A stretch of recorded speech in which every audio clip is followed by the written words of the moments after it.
इस बार गोवा के चुनाव में बीजेपी को हरा दो। इस बार गोवा के चुनाव में बीजेपी को वोट मत दो। उधर उत्तर प्रदेश के लोग बीजेपी को वोट ना दें। देखना, अगर 10 मार्च को रिजल्ट आए तो 15 मार्च तक पक्का मोदी जी E20 पूरे देश से विड्रॉ कर लेंगे।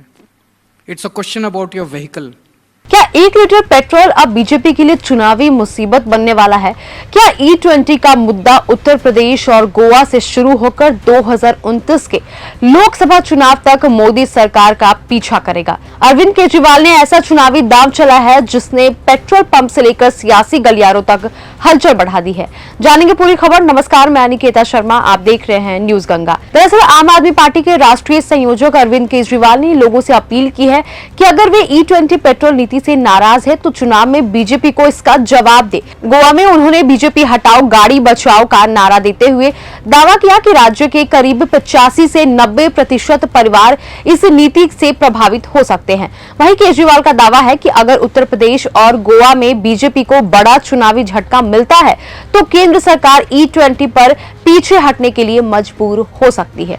उन्होंने यहां तक कह दिया कि चुनावी नतीजों के कुछ ही दिनों के भीतर, यहां तक कि सिर्फ 5 दिनों के भीतर में ही सरकार अपना फैसला बदल सकती है। E20 पेट्रोल में 20% तक एथेनॉल मिलाया जाता है। सरकार का कहना है कि इससे कच्चे तेल के आयात पर भी निर्भरता कम होगी, किसानों को फायदा मिलेगा और देश की ऊर्जा सुरक्षा मजबूत होगी। भारत 2025 से 26 में 20% एथेनॉल ब्लेंडिंग के स्तर तक पहुंच चुका है। लेकिन केजरीवाल पुराने वाहनों की माइलेज, इंजन और फ्यूल सिस्टम को लेकर सवाल उठा रहे हैं। उनका दावा है कि कई वाहन मालिक माइलेज कम होने और तकनीकी समस्याओं की शिकायतें कर रहे हैं। दूसरी तरफ सरकार कहती है कि E20 को वैज्ञानिक परीक्षण और ऑटोमोबाइल कंपनियों से चर्चा के बाद आगे बढ़ाया गया है। बता दें, अब असली लड़ाई पेट्रोल की नहीं बल्कि वोट की बनती हुई दिखाई दे रही है। जी हां, उत्तर प्रदेश और गोवा के आगामी चुनाव में अगर E20 बड़ा जन मुद्दा बनता है तो इसका असर बीजेपी की चुनावी रणनीति पर भी पड़ सकता है। और बात यही खत्म नहीं होती। 2029 में भी लोकसभा चुनाव होने हैं। ऐसे में महंगाई, रोजगार,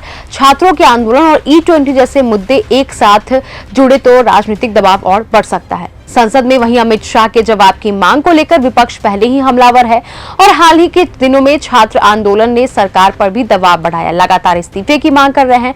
ऐसे माहौल में मोदी, योगी और अमित शाह जैसे बीजेपी के बड़े चेहरों पर विपक्ष हमले और जवाबदेही की मांग चुनावी मुद्दा बन सकती है। अब देखना होगा कि E20 सरकार के खिलाफ सिर्फ पेट्रोल पॉलिसी साबित होती है या फिर 2027 से 2029 तक बीजेपी के लिए ऐसा चुनावी मुद्दा बनती है जिसकी कीमत सीधे वोटों में चुकानी पड़े। इस पर आपका क्या कहना है, हमें कमेंट सेक्शन में जरूर बताएं। तब तक के लिए धन्यवाद।